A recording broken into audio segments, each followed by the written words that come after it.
Class 10th exercise 1.3 start करने जा रहे हैं। एक्सरसाइज 1.2 हमारी कंप्लीट हो चुकी थी। अभी इसका फर्स्ट क्वेश्चन है, सिद्ध कीजिए कि √5 एक अपरिमेय संख्या है। अभी तक आप पढ़ते हुए आए हैं कि √5 एक अपरिमेय संख्या है। यहाँ पर हम प्रूव करेंगे कि √5 कैसी संख्या है, अपरिमेय संख्या है। अपरिमेय संख्या क्या होती है? Irrational number, irrational number. ठीक है, ये इरेशनल नंबर है। रेशनल नंबर क्या होते हैं? जो P/Q की फॉर्म में लिखे जा सकते हैं। इरेशनल नंबर यानी कि जो P/Q की फॉर्म में नहीं लिखे जा सकते, वो इरेशनल नंबर होते हैं। तो हम देखो, ये हमें अपरिमेय संख्या प्रूव करनी है, तो हम इसका उल्टा मान लेते हैं। हम ये मान लेते हैं कि ये एक परिमेय संख्या है। तो हम कैसे करते हैं इस क्वेश्चन को? माना कि √5 एक कैसी संख्या है? परिमेय संख्या है। इसका हम उल्टा मान लेते हैं। जो अपरिमेय संख्या प्रूव करवा रहा है उसको हम परिमेय संख्या मान लेते हैं। कैसी संख्या है? परिमेय संख्या है। अच्छा, एक बात बताइए, जब हमने ये वाली लाइन लिख दी है तो इसके बाद एक लाइन क्या आएगी? जब हमने ये कह दिया है कि ये कैसी संख्या है? एक परिमेय संख्या है। तो परिमेय संख्या कौन सी संख्या होती है? जो P/Q के रूप में लिखी जा सकती हैं। तो √5 को हम ऐसे नहीं लिख सकते A/B। ठीक है, A/B हमने मान लिया है कि हम इसको ऐसे लिख सकते हैं, क्योंकि हमने परिमेय संख्या भी तो माना है। जब परिमेय संख्या माना है तो ये इस फॉर्म में लिखी जा सकती है, P/Q की फॉर्म में। अब यहाँ पे हमने P/Q ना मान के हमने A और B मान लिया है। ठीक है, आप लोग P/Q भी मान सकते हैं। तो A/B है। अब हम यहाँ पे डिफाइन करेंगे ये A और B क्या है। जहाँ A तथा B कैसी संख्या है?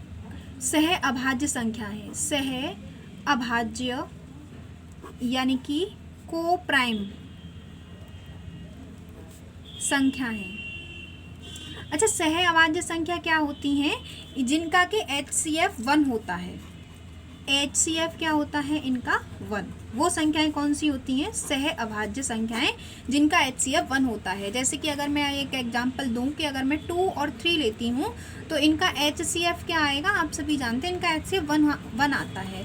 तो ये दोनों कैसी हैं? सह अभाज्य संख्याएं, यानी कि ये कोई भी ऐसा कॉमन नंबर नहीं है जिससे ये डिवाइड हो जाए, है ना।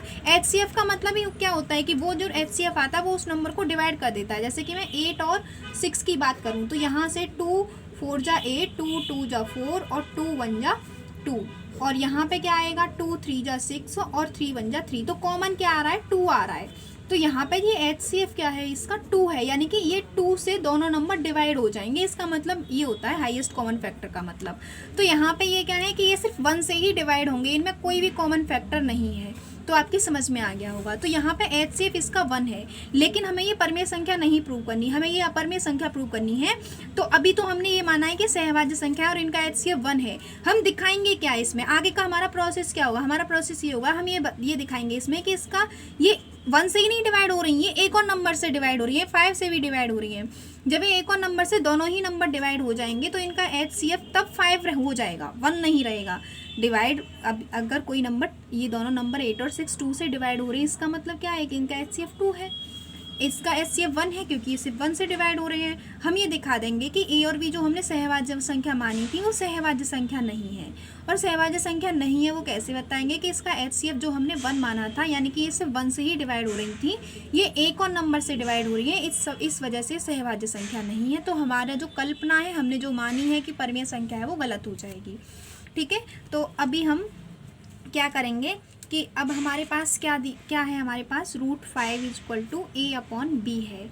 तो इसके नीचे 1 है तो हम क्रॉस मल्टीप्लिकेशन कर देंगे। तो √5B = हमारा क्या आ जाएगा? A। तो रूट है यहाँ पर, इस वजह से हम बोथ साइड का स्क्वायर कर लेंगे, taking square on both side, या फिर दोनों ओर का वर्ग करने पर, दोनों ओर का वर्ग करने पर, तो दोनों ओर का वर्ग करेंगे तो √5B का होल स्क्वायर, और यहाँ पे क्या आ जाएगा? A², यानी कि √5 का स्क्वायर करेंगे तो 5 आ जाएगा, B का स्क्वायर करेंगे तो B², और यहाँ पे क्या आ जाएगा? A²। देखो, अब एक तुम्हारी बुक में एक थ्योरम है, वो क्या है?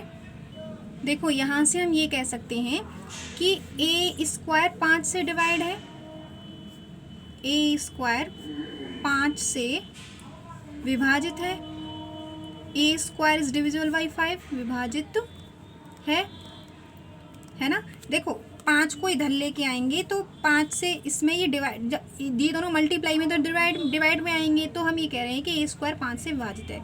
और एक थ्योरम तुम्हारी बुक में है, आप पेज नंबर 14 पर देखना, चलो मैं दिखाई देती हूँ।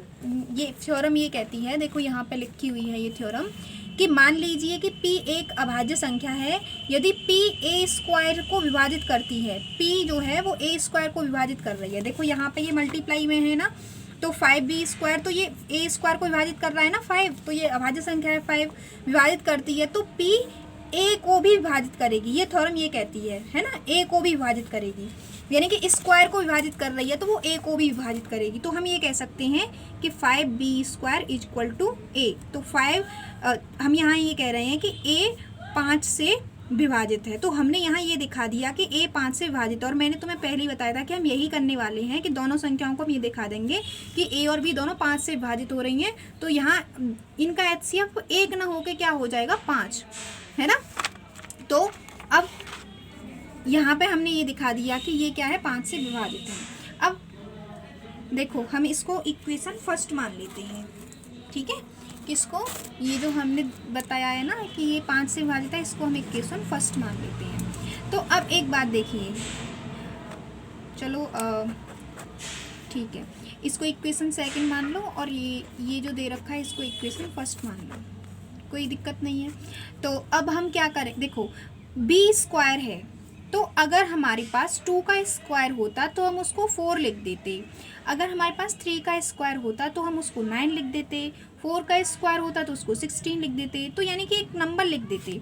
यहाँ पे क्या है b स्क्वायर है, तो हम ये मान लेते हैं क्योंकि ये कोई नंबर नहीं है तो इसका जो रिजल्ट है वो c आ रहा है, जैसे इनका 4 आ रहा है, इसका 9 आ रहा है, तो हम मान लेते हैं कि इसका स्क्वायर करने पर कोई भी नंबर c आ जाएगा। तो 5c is equal to a हमने मान लिया, ठीक है। अभी हमने ये दिखा दिया कि a किससे 5 से विभाजित है, तो हम ये भी दिखा देंगे कि b भी 5 से विभाजित है, तो दोनों का HCF क्या हो जाएगा 5। तो हमारी जो कल्पना है वो गलत हो जाएगी, है ना। तो इसको a का मान हम किस में रखेंगे, समीकरण 1 में रखने पर, a का मान किस में रखेंगे, समीकरण 1 में। तो 5b square is equal to क्या आ जाएगा 5c का होल स्क्वायर, है ना। a की जगह ही तो रखोगे, यहाँ पे ये a है, इस a की जगह 5c रख दो और उसका स्क्वायर हो रहा है, तो 5b स्क्वायर, यहाँ पे 5 का स्क्वायर करेंगे तो 25 आ जाएगा, और c स्क्वायर 5 से इसको डिवाइड चला जाएगा 5 बार, तो b square is equal to क्या आ गया 5c स्क्वायर। अब देखो ये 5 इसके साथ c स्क्वायर के साथ डिवाइड में है, तो मल्टीप्लाई में है, तो इधर आएगा तो डिवाइड में आएगा, इसके साथ b के साथ डिवाइड में, तो यानी कि 5 किसको विभाजित कर देगा b स्क्वायर को। b स्क्वायर क्या है 5 से विभाजित है, b स्क्वायर जो है 5 से विभाजित है। तो मैंने अभी तुम्हें थ्योरम दिखाई थी, जब b स्क्वायर 5 से विभाजित है तो b भी 5 से विभाजित होगा, b भी 5 से विभाजित होगा,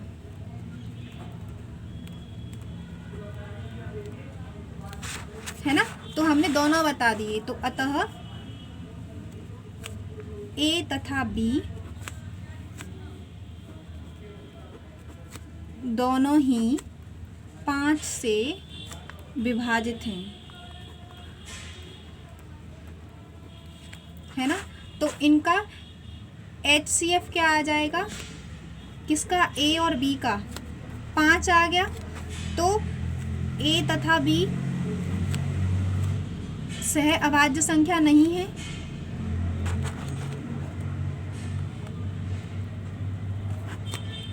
संख्या नहीं है। जब ये सह अभाज्य संख्या नहीं है तो अतः हमारी कल्पना,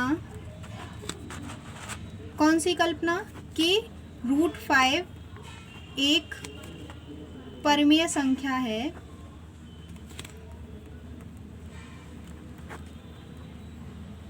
गलत है। अतः √5 एक अपरिमेय संख्या है। अगर आपकी समझ में नहीं आता है एक बार में, तो वीडियो को फिर से रिवाइज करके देखना, रिपीट करके देखना, तो आपकी समझ में आएगा। ध्यान से समझना, ठीक है। ये हमने इक्वेशन फर्स्ट मान ली थी, इसको मान लो, ये वाली जो इक्वेशन है ना, इसको इक्वेशन सेकंड मान लो, सॉरी थर्ड मान लो, है ना। तो अब हम यहाँ से ये ए और बी 5 से भाजित है, हम किससे कह रहे हैं, समीकरण 2 से तथा 3 से कह रहे हैं हम ये बात, ठीक है। 5 से विभाजित है ए और यू, किससे कह रहे हैं, समीकरण 2 से और 3 से। आई होप आपकी समझ में आया होगा। ध्यान से समझना, एक अगर नहीं समझ में आए तो फिर से रिपीट करके देखना, अच्छे से समझ में आएगा। Thank you.